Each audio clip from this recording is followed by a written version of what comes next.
All right, so let's dive into something that feels um, incredibly relevant right now, Hmm. with everything that's going on. Hmm. It's the rule of law.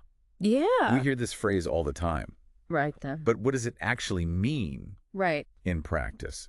And why should we care? Exactly. Today, we're going to unpack the core principles Okay. of the rule of law, and we've got some fascinating legal analysis here, Great. paired with some recent news stories from the UK's current political landscape. It's a timely deep dive for sure. I mean, Yeah. the rule of law is often seen as this like foundational idea Right. for a just and fair society, Yeah. but we're seeing it challenged and debated Yeah, in very real ways right now. absolutely. And I was really struck by a quote from Lord Bingham Okay. where he defines the rule of law as, Huh. and I'm just going to read this here, Yeah. all persons and authorities within the state, whether public or private, should be bound by and entitled to the benefit of laws publicly made. It's fascinating about that quote is how deceptively simple it sounds. I know. It's easy to just kind of gloss over it, Right. but it's packed with implications Yeah. for how power functions in a society. Totally. It's essentially saying no one is above the law. Right. Everyone is playing by the same rules. I can see how that principle could get tricky in practice. Yeah. I mean, we've got royalty, we've got elected officials, Uh-huh. we've got powerful corporations. Right. How do you actually ensure that everyone Yeah. How do you... is held to the same standard? That's the million-dollar question. Right. And that's where things get really interesting. Okay. So our legal analysis breaks this down into 3 core categories. Okay. Okay.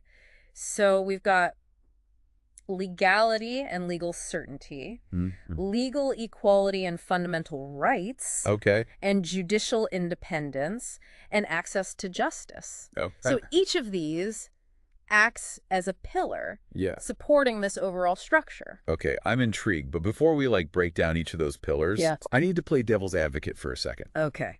Why should the average person going about my day, Yeah.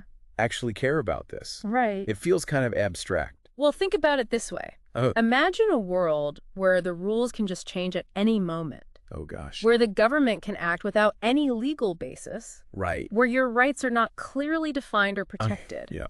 Lord Bingham actually paints a pretty chilling picture Oh. of what happens when the rule of law breaks down. Okay. He talks about Yeah.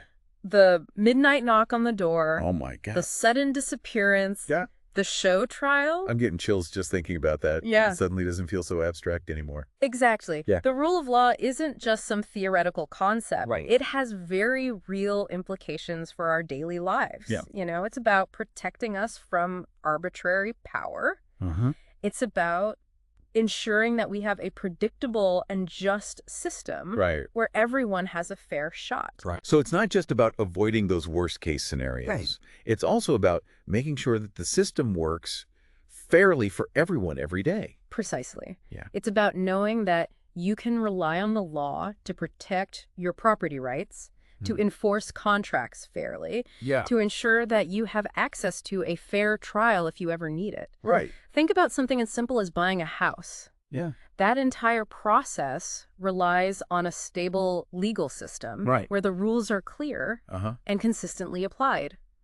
Okay. I'm starting to see the bigger picture here. Good. So let's zoom in on that first pillar, Okay. legality and legal certainty. Right. So I'm seeing in our legal analysis that this means the government can't just do whatever it wants. There has to be a legal basis for its actions. Exactly. Okay. The principle of legality limits the power of the government Right. by requiring that all actions have legal authority. Right. We can't have a situation where the government just makes up the rules as it goes along or applies them inconsistently.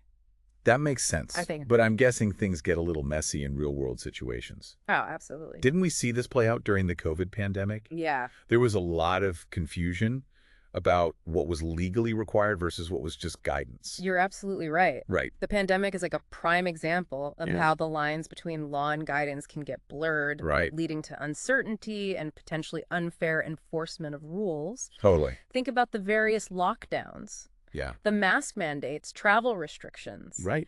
All of these things had huge implications for businesses and individuals. Yeah. But the legal basis for some of these measures Yeah, was man. often unclear Yeah. or disputed. And it wasn't just hypothetical, right? No. Businesses had to make decisions about whether to stay open. Right. People were worried about getting fined or even arrested for what they perceived as minor infractions. Yeah, it was a really... It really highlighted the importance of having clear and consistent laws, especially in times of crisis. Absolutely. And this issue of legal certainty isn't just limited to pandemic responses. Really?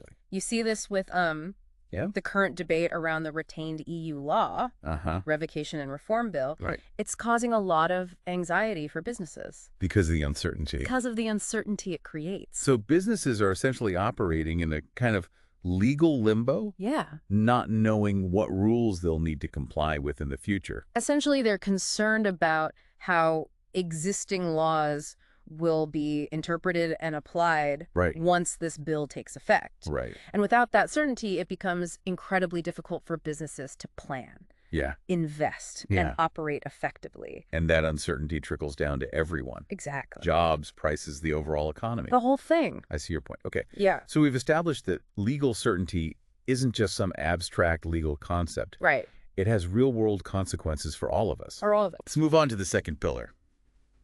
Legal equality and fundamental rights. Okay. What's the link here? Well, this pillar gets to the heart of, fairness and justice. Okay. It's the idea that everyone is equal before the law, regardless of their background, their status, their wealth. Right. And this is where the concept of fundamental rights comes into play. Okay. Those basic freedoms Right. that every individual is entitled to simply by virtue of being human. So we're talking about things like freedom of speech. Yes. Freedom of assembly. Yes. The right to a fair trial. Exactly. Those kinds of core liberties. Those core liberties. Okay. And the historical roots of these ideas run deep. Right. Think back to documents like the Magna Carta. Oh, wow. Which way back in 1215 established the principle that even the king was subject to the law.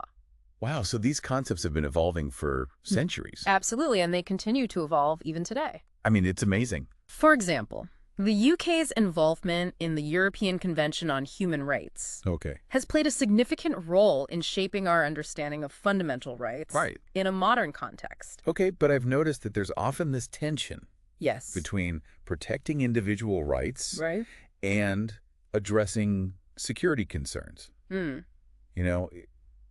It seems like a tricky balancing act. It is. Especially when it comes to things like terrorism legislation.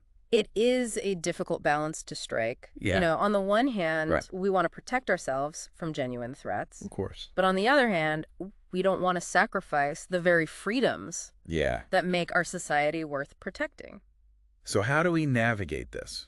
Where do you draw the line? There's no easy answer. Right. But the rule of law provides a framework for approaching these dilemmas. Right. It demands that any limitations on our rights be justified, proportionate to the threat, and subject to proper scrutiny. It's not about giving the government a free pass to restrict our freedoms whenever it feels like it. And we're seeing this debate play out right now, aren't we? Yes, we are. With laws like the Police Crime Sentencing and Courts Act and the Public Order Bill. Right. There are concerns that the balance is tipping too far toward security at the expense of individual liberties. Those are prime examples of how this tension is playing out in the UK today. Yeah.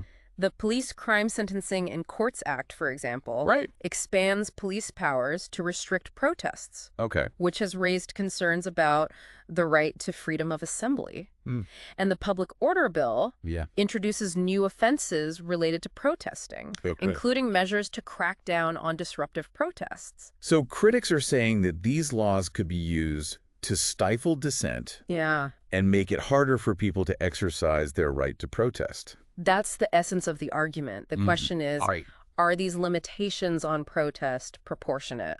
To the threat they aim to address. Are they necessary to maintain public order? Or do they go too far in restricting legitimate forms of dissent? It feels like a really complex debate. It is. With valid points on both sides. Okay, so we've explored legality and certainty, legal equality and rights. That brings us to our third pillar, judicial independence. Why is this so essential for the rule of law to actually work? Imagine a courtroom where the judge is receiving calls from politicians. Oh, gosh. Telling them how to rule on a case. Wow. Or a scenario where judges are constantly worried about being fired. If they make a decision that those in power don't like, That's not a system based on the rule of law. Right. That's a recipe for corruption and tyranny. Okay, that's a pretty disturbing image. Yeah. So how do we prevent that from happening? Yeah. How do we ensure that judges can actually act independently and impartially?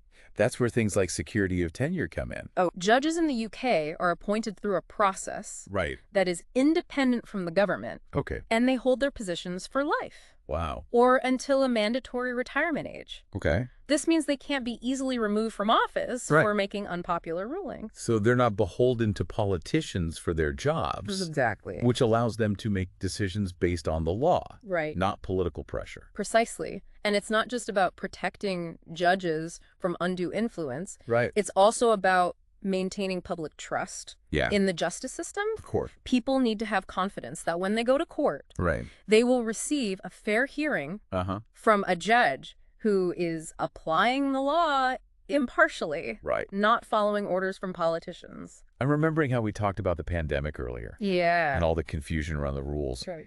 Wouldn't an independent judiciary help in those situations? Absolutely. I mean, if a judge can look at a law or regulation and say, hang on, this isn't clear. This could be interpreted in multiple ways. Yeah. Wouldn't that help to safeguard against unfair or arbitrary enforcement? You're raising an incredibly important point.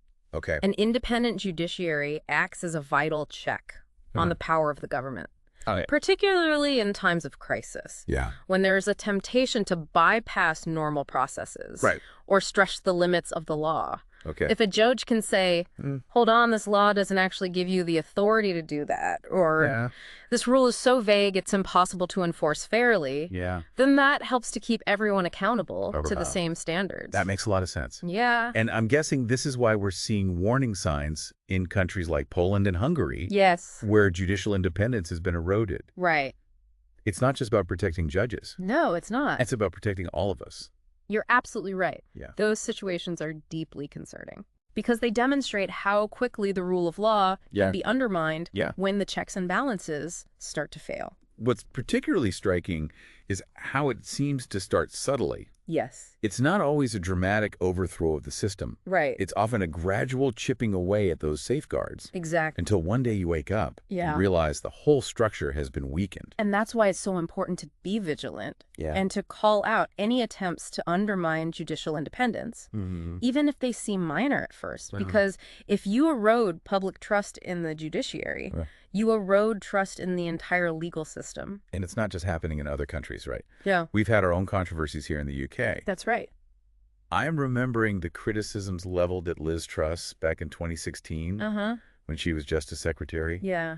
She was accused of not doing enough to defend judges who were being attacked in the press. I remember that. During a particularly contentious case. Yeah, that's right. And it highlighted how sensitive this issue is. Yes. And how even seemingly minor actions or inactions can have a ripple effect on public perception of the judiciary. It's a delicate balance.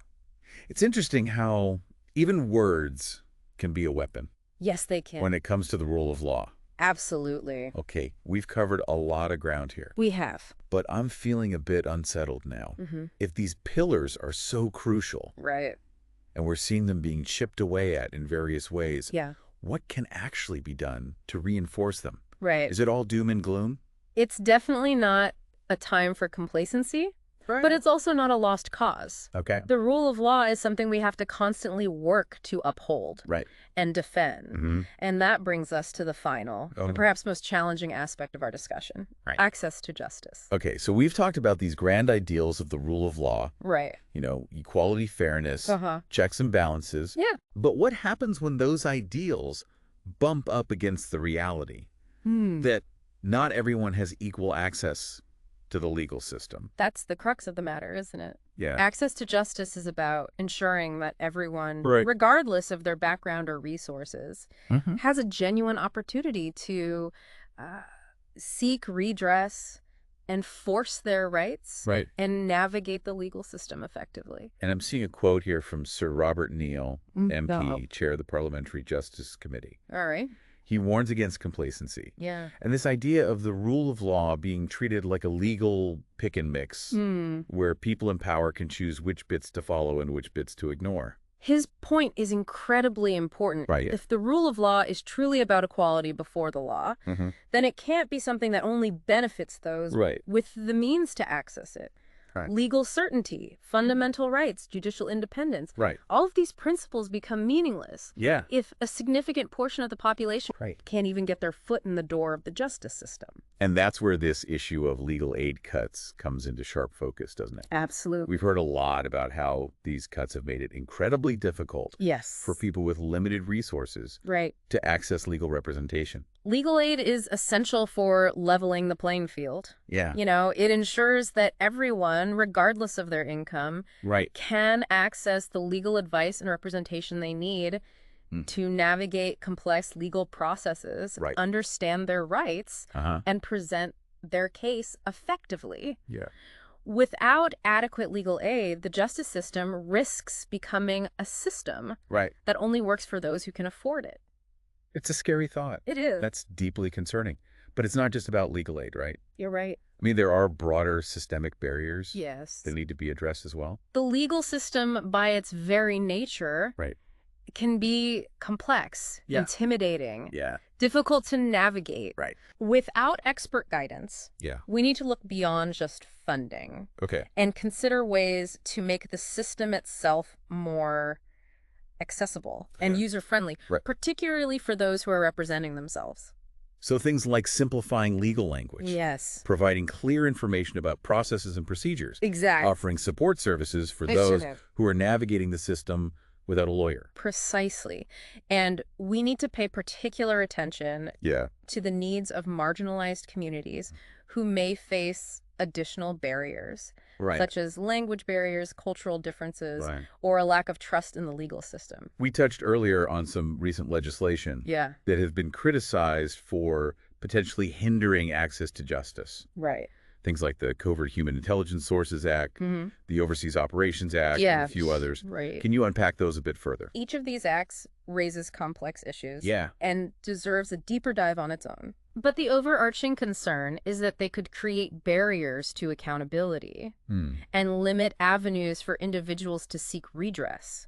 For example, the Covert Human Intelligence Sources Act authorizes the use of undercover agents and informants, raising concerns about oversight and the potential for abuse. And the Overseas Operations Act. That one has been particularly controversial because it makes it much more difficult for veterans to bring claims against the Ministry of Defense for alleged wrongdoing that occurred overseas.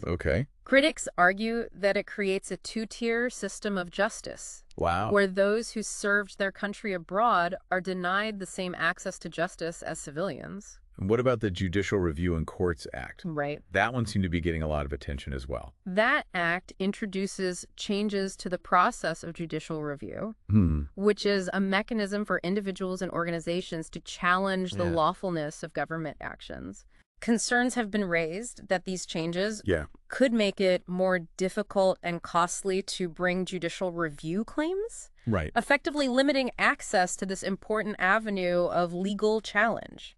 So it feels like we're seeing a pattern here. With multiple pieces of legislation potentially chipping away at access to justice in different ways. It's a concerning trend. I'm sensing a theme in this entire deep dive. A call for vigilance.